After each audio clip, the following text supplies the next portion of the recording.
orateur suivant. Merci beaucoup, chère Madame Chami. Donc, c'est un honneur pour moi de siéger à côté de mes chers amis et maîtres ici présents, professeur Chami et professeur Mskini. J'ai le plaisir d'introduire mon cher maître professeur Hida, vous le connaissez tous. C'est le chef de service de pédiatrie au CHU de Fès, le chef du pôle enfants à Fès, ainsi que le président de l'amicale des pédiatres de Fès. Donc, professeur Hida va nous parler des laits de régime, dont l'allergie alimentaire. Cher maître, à vous la parole. Merci beaucoup, Madame Arkaïn, pour cette introduction. Tout d'abord, je tiens à remercier la présidente, professeure Hafidi Naïma, pour son invitation. Mes félicitations pour ce magnifique congrès et bonne continuation.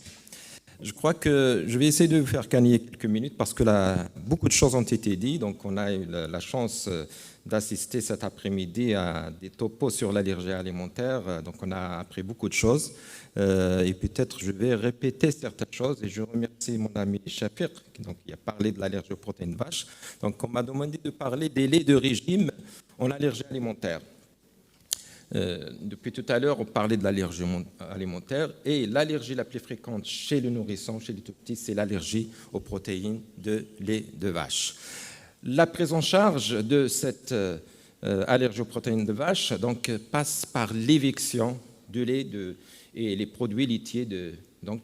Et la question qui se pose, quelle est l'alternative dans ce cas-là? Donc, les différentes formules lactées pour enfants atteints d'allergie aux protéines de vache, c'est le sujet de mon topo. Tout à l'heure, ce n'est pas pour faire plaisir à notre ami Dr Guiddari que je projette ça, parce que c'est très important. Donc, chaque fois qu'on parle d'allergie, il faut se rappeler de ce schéma-là, donc pour préciser le diagnostic et pour savoir de quoi on parle, parce que la prise en charge, et en tant que gastro-entérologue et nutritionniste, moi, personnellement, je déteste l'exclusion et les régimes d'exclusion, surtout chez l'enfant. Donc, il faut bien avoir un diagnostic précis pour pouvoir exclure ou pas un aliment de régime de l'alimentation de l'enfant de façon générale.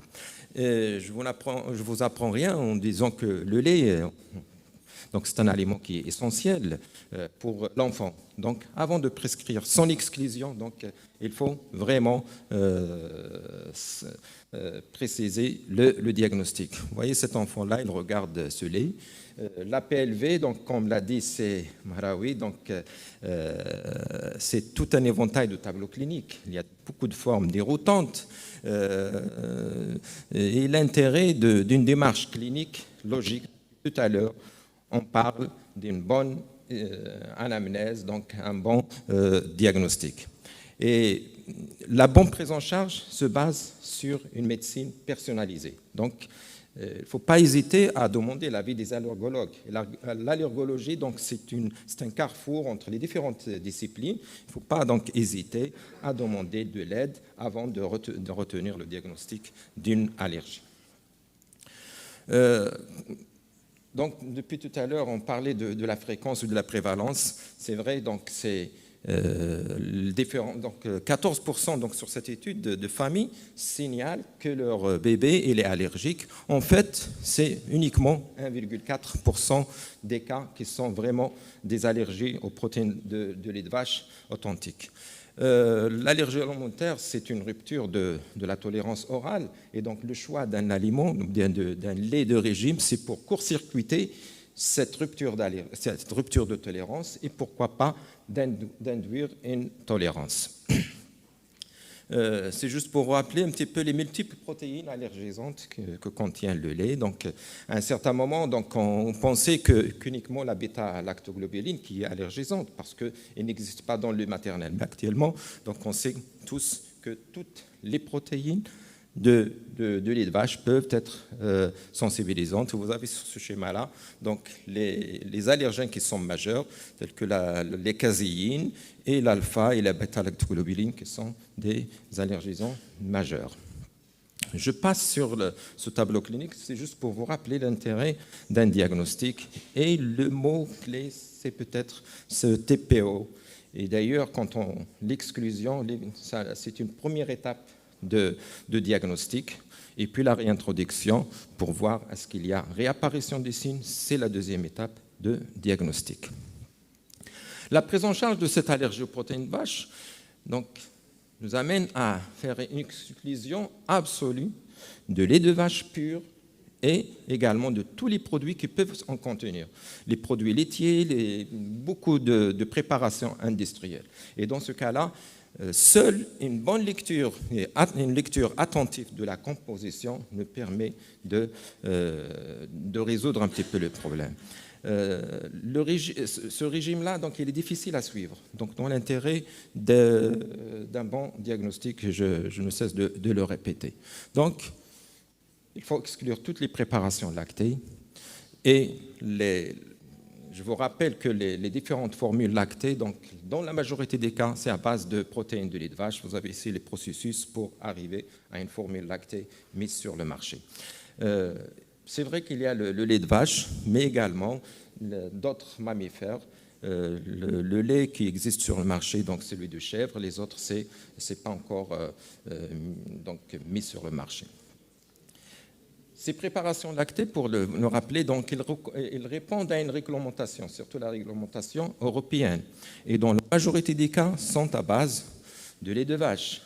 Et il faut connaître un petit peu la composition de lait de vache pour comprendre un petit peu les différentes protéines allergisantes. Et pour répondre et en cas d'allergie aux protéines vaches, donc il faut chercher et trouver des alternatives. En cas d'APLV, il y a des formules hydrolysées de protéines vaches, les formules à base de soja, les formules à base de riz, formules à base des acides aminés et les formules à base d'autres plantes. Donc on va en voir. Juste pour vous rappeler un petit peu ces recommandations, on essaie de s'approcher un petit peu de la composition de lait maternel. Et alors, donc, ces alternatives donc, sont des préparations thérapeutiques. Donc, il faut les considérer comme telles parce que c'est un médicament. Quand on a une allergie aux protéines vaches, l'utilisation de cette préparation, c'est un traitement. Il y a les laits appelés anciens, c'est des anciens, donc l'ancienne préparation, les laits HA, hypoallergéniques, sont des préparations qui sont partiellement hydrolysées. On les utilisait surtout pour la prévention actuellement. Les recommandations actuelles ne sont plus utilisées et d'ailleurs, la majorité sont retirées de marché. Il y a les laits extensivement hydrolysés. Donc, il y a les formules à base de protéines de soja. Tout à l'heure, Shafir en a parlé, peut-être les anglo-saxons les utilisent encore, mais les sociétés savantes, que ce soit l'Académie américaine de pédiatrie, l'ESPGHAN, l'ANSPGHAN, donc ne les recommandent plus, et d'ailleurs même ils les déconseillent avant l'âge de 6 mois. Peut-être au-delà de ce mois, ils peuvent être utilisés, on va voir quand est-ce. Il y a des formules à base de protéines de riz, à base d'acides aminés. Le principe de ces préparations-là, donc c'est un hydrolysat. C'est donc assez poussé de ces protéines, de telle sorte, comme vous avez dans ce schéma-là, donc surtout donc, par le biais de l'action thermique et en plus de ça, donc l'action enzymatique, c'est pour changer un petit peu la configuration, la conformation de la protéine, la rendre donc à des poids moléculaires minimes qui ne seront plus allergisantes. Et d'ailleurs, les recommandations des peptides qui doivent être présents dans ces préparations ne doivent pas dépasser les 5000 Dalton. Donc il y a d'autres procédés technologiques en plus de la chaleur et les réactions enzymatiques, la radiation, la haute pression, les fermentations qui sont utilisées également. Donc ces hydrolysats de protéines de vache, donc c'est sous forme de petits peptides à poids moléculaire entre 500 et 5000.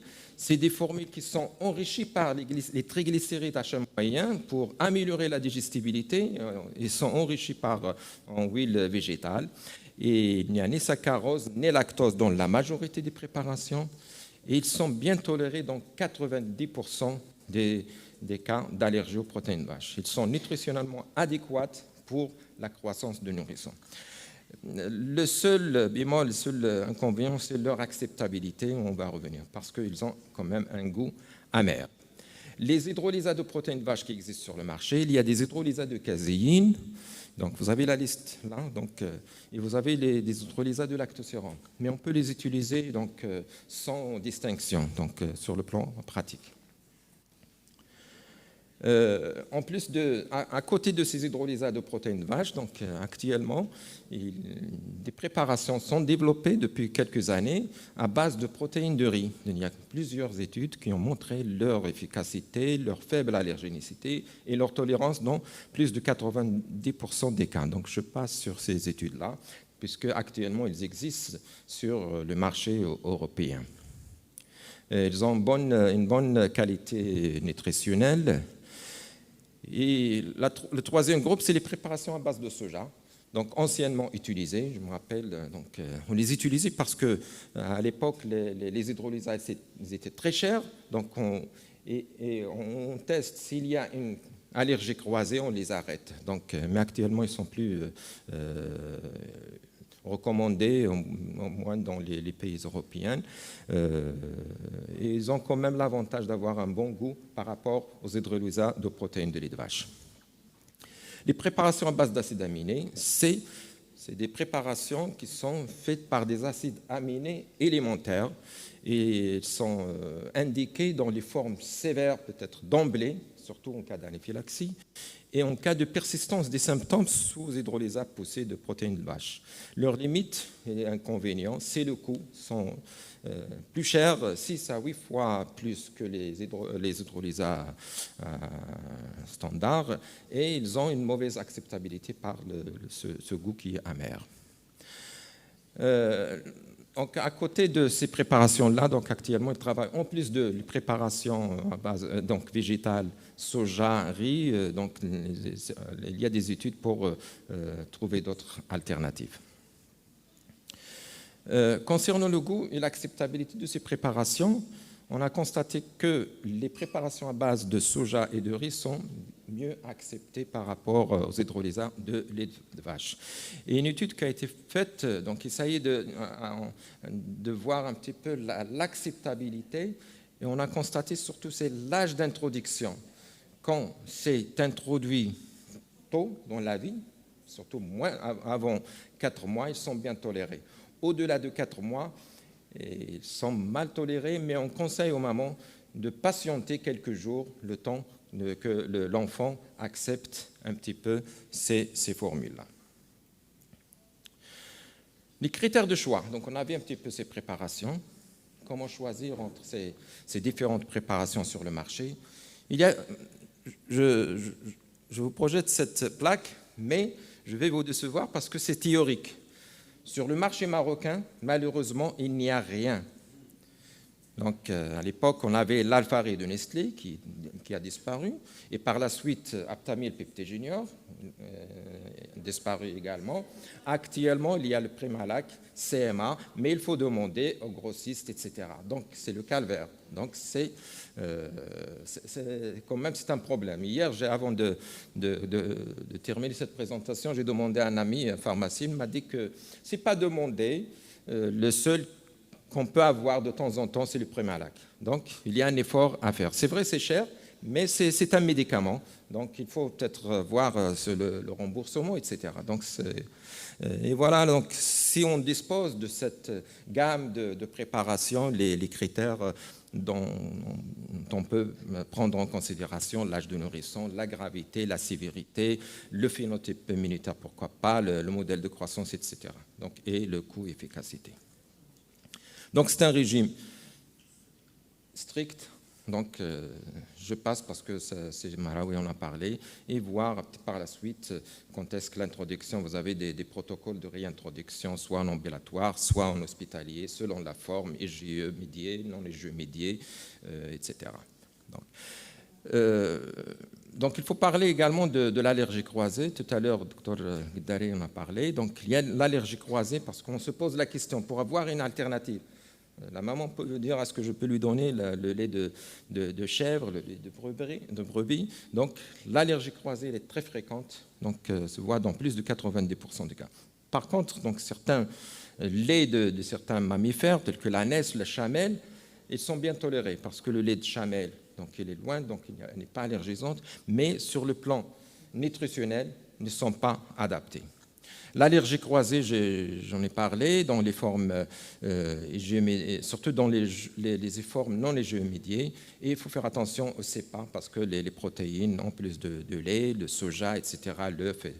L'allergie croisée avec le bœuf, ça reste théorique, il est rare, mais la viande cuite, elle est bien tolérée. L'évolution, j'en passe. Et puis, dans la prise en charge nutritionnelle de ces enfants-là, il faut faire attention quand même à certains conseils. Le calcium, surtout chez l'enfant au-delà de 6 mois, quand il est diversifié et l'apport lacté devient de moins en moins, donc il faut faire attention à l'apport en calcium. L'apport en lipides, il faut conseiller d'ajouter quelques petites cuillères de l'huile dans les repas. Sinon, donc, il faut s'aider par les conseils de la consultation avec une diététicienne. Voilà. Donc, pour conclure, l'allergie aux protéines de vache, peut-être elle est un petit peu fréquente, mais ça nécessite quand même un diagnostic précis, puisque les formes trompeuses sont très importantes. La prise en charge se base par l'encouragement et le conseil de l'allaitement maternel. Sinon, donc, c'est les hydrolysats poussés. Et sur le marché marocain, donc, on a un grand problème pour se procurer de ce médicament-là. Oui. Donc, et voilà, et je vous remercie. Merci beaucoup, cher professeur Hida, pour cette présentation très claire et très didactique. Et là, je passe la parole à professeur Mskini. Il a des questions à poser. À la salle ? Donc, la parole est à la salle. S'il y a des questions à poser. Oui.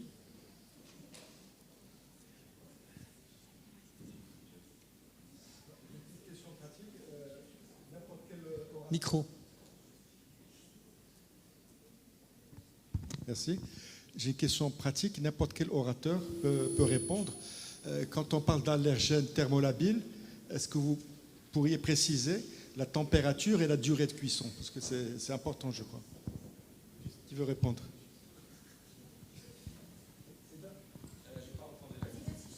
Quand on parle d'allergènes thermolabiles, il faut préciser la durée de cuisson et la température. Ce n'est pas la même chose si c'est juste un petit peu réchauffé. Mais est-ce qu'il y a des critères vraiment scientifiques? C'est 180 degrés pendant plus d'une heure. Une heure? Pendant plus d'une heure. Si on veut transformer la molécule, ben oui, c'est pour ça qu'on dit les biscuits très cuits, les gâteaux très cuits, parce qu'on les met au four. Le lait bouilli, il faut qu'il boue longtemps. C'est vrai. Le laisser bouillir, vraiment bouillir. Mais effectivement, en principe, quand on veut faire une réintroduction avec du lait, je prends le lait par exemple, l'exemple du lait. Si on veut commencer une réintroduction, une induction de tolérance, je crois que vous allez voir ça demain, je crois que c'est 180 degrés pendant plus d'une heure. Enfin, Madame Sabourou pourra préciser. Je suis d'accord pour le lait et pour l'œuf, mais pour tous les allergènes végétaux, c'est beaucoup moins et on n'a pas de durée ni de temps précis à proposer.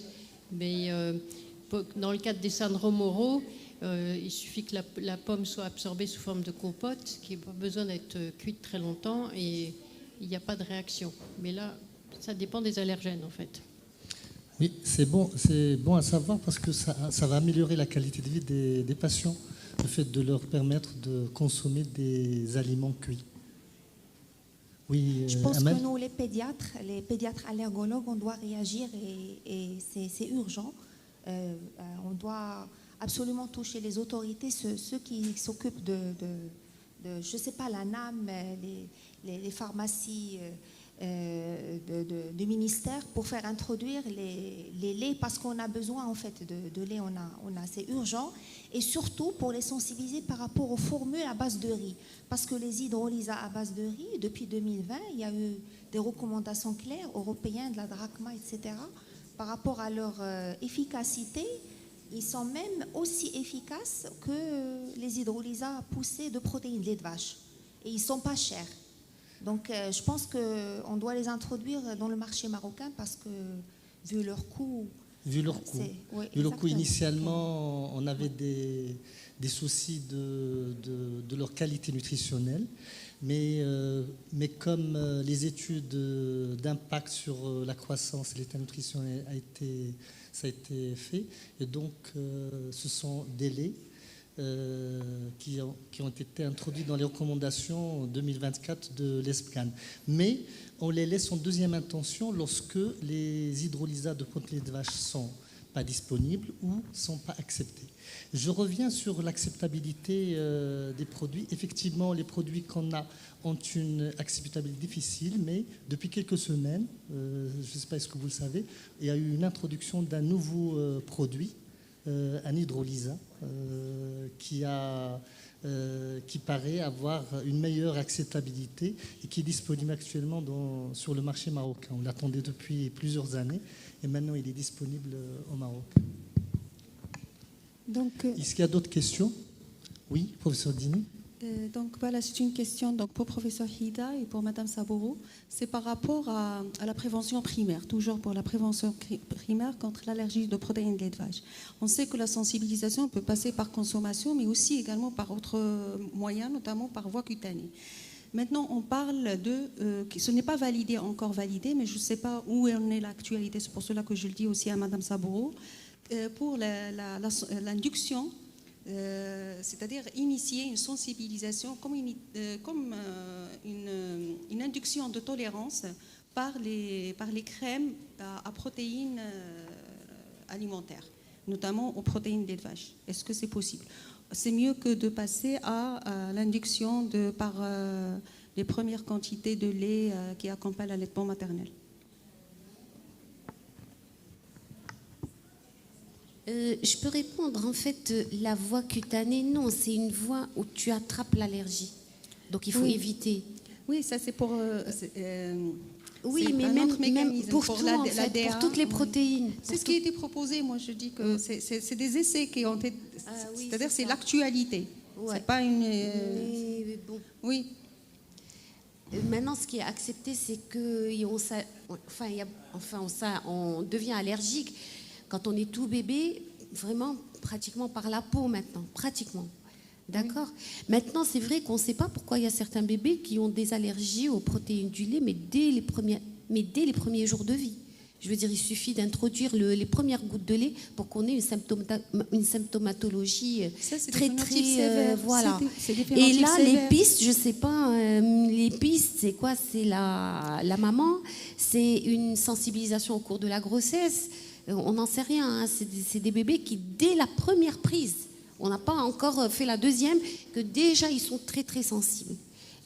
Monsieur Hida ou Monsieur Mara, vous pouvez répondre?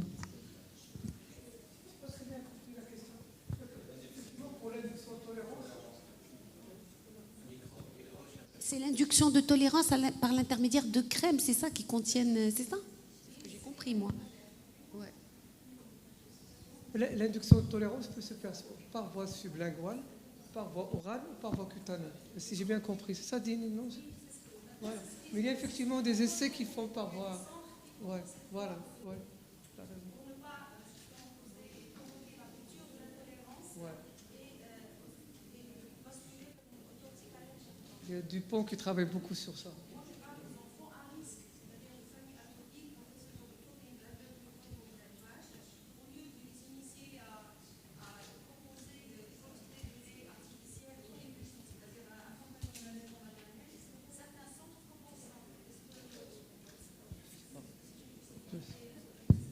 Je ne sais pas.